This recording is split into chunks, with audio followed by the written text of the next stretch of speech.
Olá, bom dia! Bom dia, paz do Senhor, como vocês estão? Como tem passado? Hoje foi o dia que o Senhor fez, nos alegremos e nos regozijemos nele. Hoje nós vamos continuar o nosso devocional que a gente está fazendo por esse livro, do Café com Deus Pai, do Júnior Rostirola. Vamos lá, vamos começar? Glória a Deus, aleluia! Hoje nós vamos ler o dia 11 de maio. A nossa palavra-chave é obediência. E a nossa leitura bíblica está lá em João, capítulo 7. Glória a Deus. A incredulidade dos irmãos de Jesus. Passadas essas coisas, Jesus andava pela Galileia, porque não desejava andar pela Judeia, visto que os judeus queriam matá-lo. E a festa dos judeus, chamada de Festa dos Tabernáculos, estava próxima. Então os irmãos de Jesus se dirigiam a ele e disseram: deixe esse lugar e vá para a Judeia, para que também os seus discípulos vejam as obras que você faz. Porque se alguém quer ser conhecido, não pode realizar os seus feitos. Cadê? Seus feitos em segredo. Já que você faz essas coisas, manifeste-se ao mundo. Acontece que nem mesmo os irmãos de Jesus criam nele.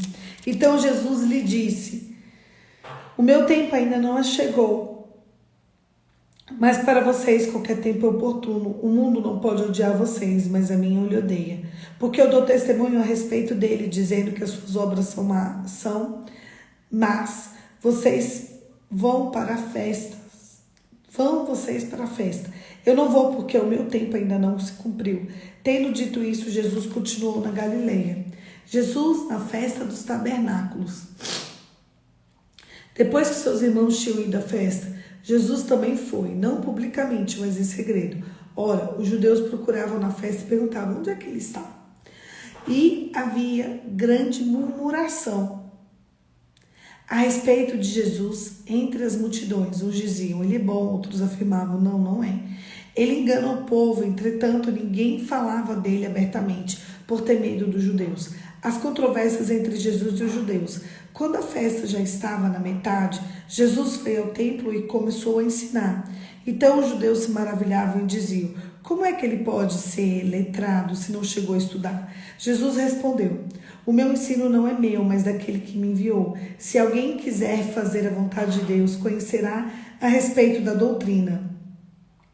Se ela é de Deus ou se de fato é por mim mesmo. Quem fala por si mesmo está buscando a sua própria glória, mas o que busca a sua glória, a glória de quem o enviou, esse é verdadeiro e nele não há falsidade. Não é fato que Moisés deu a lei a vocês? Contudo, nenhum de vocês cumpre. Por que estão querendo me matar? A multidão respondeu: você tem demônio. Quem é que está querendo matá-lo? Jesus respondeu: um só feito realizei e todos vocês ficaram admirados. Moisés deu a circuncisão, se bem que ela não vem de Moisés, mas dos patriarcas. E vocês fazem a circuncisão de um menino até mesmo no sábado. E se o menino pode ser circuncidado no sábado, em dia de sábado, para que a lei de Moisés não seja desrespeitada, por que vocês ficam indignados contra mim? Pelo fato de eu ter curado por completo um homem no sábado. Não julguem segundo a aparência, mas julguem-se pela justiça. É Jesus Cristo? Alguns de Jerusalém diziam: não é este o homem que estão querendo matar? Eis que ele fala abertamente, ninguém lhe diz nada. Será que as autoridades reconhecem que de fato esse é o Cristo? Mas nós sabemos de onde este homem vem. Quando, porém, Cristo vier, ninguém saberá de onde ele é. Enquanto ensinava no templo, Jesus disse em voz alta: vocês não somente me conhecem, mas também sabem de onde eu sou. Eu não vim porque eu de mim mesmo. Se quisesse, mas aquele que me enviou é verdadeiro. Aquele a quem vocês não conhecem. Eu conheço porque eu venho da parte dele e ele me enviou. Então, se quisessem prendê-los, mas ninguém pôs a mão porque a sua hora ainda não havia chegado. Porém, muitos dentre a multidão creram nele e diziam: quando Cristo vier, será que vai fazer maiores sinais do que este homem tem feito? Os guardas mandados para prender Jesus. Os fariseus, ouvindo a multidão murmurar essas coisas a respeito de Jesus, juntamente com os principais sacerdotes, enviaram guardas para prender Jesus e disse: ainda por um pouco tempo estou com você, depois irei para junto daquele que me enviou. Vocês irão me procurar, mas não me acharão. Vocês também não poderão ir para onde eu estou. Então os judeus disseram uns aos outros: para onde ele irá que não o podemos achar? Será que pretende ir para os dias? Não. Será que pretende ir para diáspora entre os gregos a fim de ensinar grego? O que significa isso que ele diz? Vocês irão me procurar, mas não me acharão. Vocês também não podem ir para onde eu estou? Jesus, a fonte da água viva. No último dia, o grande dia da festa, Jesus se levantou e disse em voz alta: se alguém tem sede, venha a mim e beba. Quem crê em mim, como diz as Escrituras, do seu interior fluirão rios de águas vivas. E isso ele disse a respeito do Espírito que quem nele cresce havia de receber, pois o Espírito até aquele momento não tinha sido dado, porque Jesus ainda não havia sido glorificado. O povo se divide. Quando ouviram essas palavras, alguns no meio do povo dizem: esse é verdadeiro profeta. Outros diziam: ele é Cristo. Outros, porém, perguntavam: por acaso Cristo virá da Galileia? Não diz a Escritura que Cristo vem da descendência de Davi, aldeia de Belém, de onde era Davi? Assim houve divisão entre o povo da causa e a causa por causa dele. Alguns riam, alguns queriam prendê-lo, mas ninguém pôs as mãos. A autoridade não crê. Os guardas voltavam à presença dos principais sacerdotes e fariseus e estes lhe perguntaram: por que vocês não trouxeram? Ele respondeu: jamais alguém falou como este homem. Os fariseus disseram aos guardas: será também que vocês foram enganados? Por acaso alguma das autoridades ou algum dos fariseus creu nele? Mas esse povo que nada sabe a lei é maldito.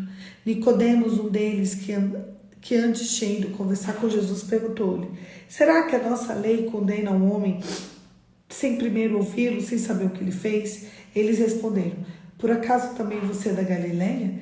Examine que verá que da Galileia não se levanta profeta. Não levanta profeta não, mas levantou assim o Cristo, sabe? Só o Cristo, só o próprio Deus, não é nada, gente. Vamos para o devocional, deixa eu só organizar aqui a leitura. Só Jesus, pouca coisa, né, gente? Pouca coisa, só o próprio Cristo. É cada uma. A palavra-chave é obediência. E o nosso título é Acerte o Alvo. Se Deus falou, não importa o cenário. Se Deus falou, não importa o cenário. Ele cumprirá. Escreve para mim no chat. Ele cumprirá.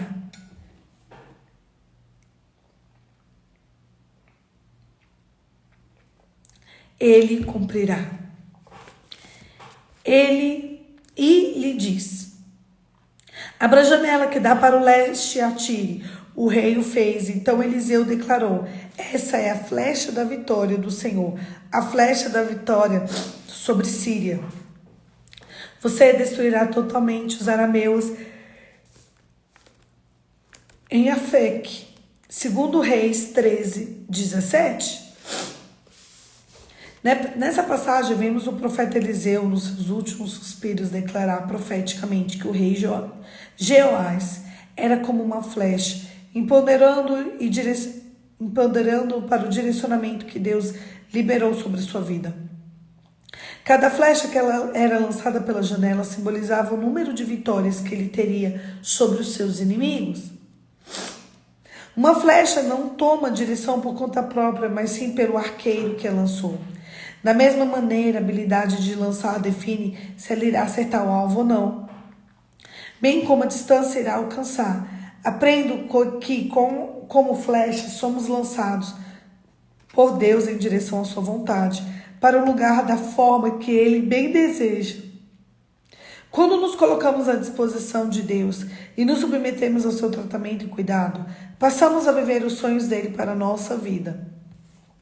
Ele não erra o alvo, somos lançados ao destino estabelecidos e vivemos a vitórias extraordinárias. A mão de Deus Pai levarão a atingir distâncias inimagináveis.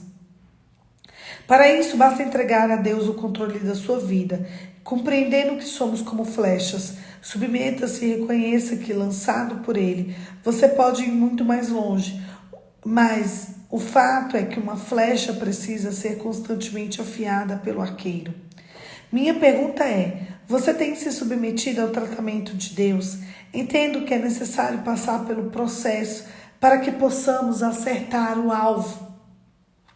Hoje eu convido você a confiar e suportar o processo. Entenda que Deus está gerando em você condição de ser mais assertivo e ir mais longe ainda. Seja resiliente e submeta-se à vontade do Pai. Então prepare-se para vitórias inimagináveis. Se Deus falou, não importa o cenário, Ele cumprirá. Qual é o cenário da sua vida hoje? E o que Deus falou? Quando Deus, gente, vai operar um milagre, o cenário, ele precisa ser diverso. O cenário, ele não pode ser favorável, porque se o cenário for favorável, não precisa de milagre. Cenários favoráveis, não existem milagres ali. Só existe milagre quando há uma necessidade dele existir. Cenários favoráveis precisam de milagre para quê? Me responde você. Para que de um cenário favorável vai ter milagre? Não precisa, não tem necessidade. Mas deixa eu te falar uma coisa. O Senhor é o teu pastor e nada te faltará. Deitar-me faz em verdes passos. O Senhor vai te guiar, vai me guiar em águas tranquilas, por amor do nome dele. Ainda que a gente passe pelo vale da sombra da morte, a gente não pode temer, porque o Senhor é o nosso escudo, o nosso refúgio, e Ele é fiel. Se Ele falou, Ele vai cumprir. O problema é que às vezes, sabe, a gente tem esse senso de urgência. É um desafio para mim, para você, para todos nós, esperar em Deus e saber que Ele vai fazer, porque se Ele falou, Ele vai fazer.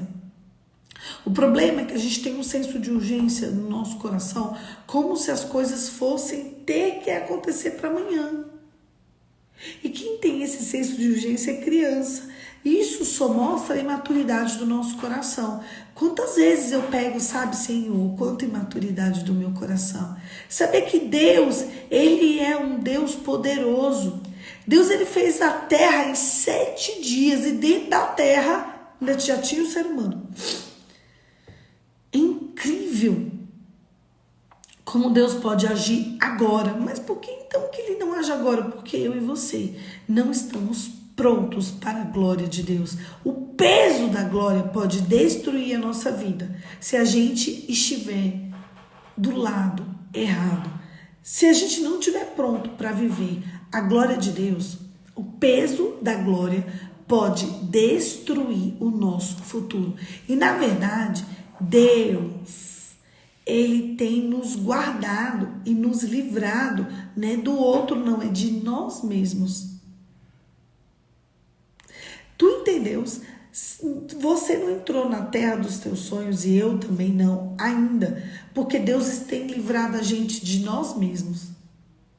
Às vezes Deus está esperando até para a gente ir para a vida eterna, porque se a gente vai hoje, a gente nem para o céu vai. Porque Deus está esperando confissão de corações, quebrantamentos de alma. O senso de eternidade, ele precisa estar forte dentro de nós. Tem gente que não pode nem morrer. Tem gente que Deus está assim, ó.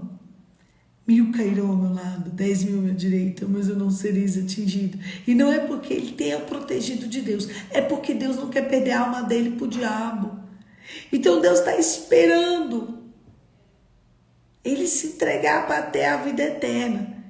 Tem gente que está num perigo tão grande, não dá nem para morrer não, gente, senão nem o céu herda. E gente que está na igreja, tá? Então, espera. Ai, Poliana, é tão difícil esperar. Eu concordo. Esperar é uma tarefa para poucos. E o tempo passa. Não, já passaram 5 anos, Poliana, já passaram 10 anos. Tempo até passa, mas esperar no Senhor e na força do poder do Senhor é para a minoria. O quanto você tem aguardado no Senhor, ali estará a tua resposta e o teu galardão. Deus está esperando você começar a esperar nele para começar a contar o seu testemunho. Poliana, como que eu começo com tudo isso? Entrega seu caminho ao Senhor, entrega seu coração a Jesus, confia nele e saiba que ele fará. Ele fará. Nós começamos essa manhã e eu pedi para vocês escreverem para mim no chat. Ele cumprirá, ele cumprirá. E você precisa acreditar que ele prometeu e ele vai cumprir. Feche seus olhos e vamos orar. Pai, em nome de Jesus, nós chamamos, Senhor, nós te adoramos, Jesus. Nós queremos dizer que tu és fiel, tu és santo, tu és puro, tu és verdadeiro. Nós chamamos porque o Senhor é bom, nós chamamos porque o Senhor é justo e nós chamamos porque o Senhor é fiel. Jesus, filho de Davi, tem compaixão de nós. Em nome de Jesus. Em nome de Jesus. Amém. Amém? Um beijo, Deus te abençoe e até amanhã. Amanhã, às 5h45, eu tô aqui pra gente continuar o nosso devocional. Que ele é meu, ele é seu, ele é nosso, mas ele é de Jesus. E é por causa de Cristo que eu e você estamos aqui todos os dias. Um beijo, Deus abençoe. E até amanhã, se Deus quiser. Glória a Deus.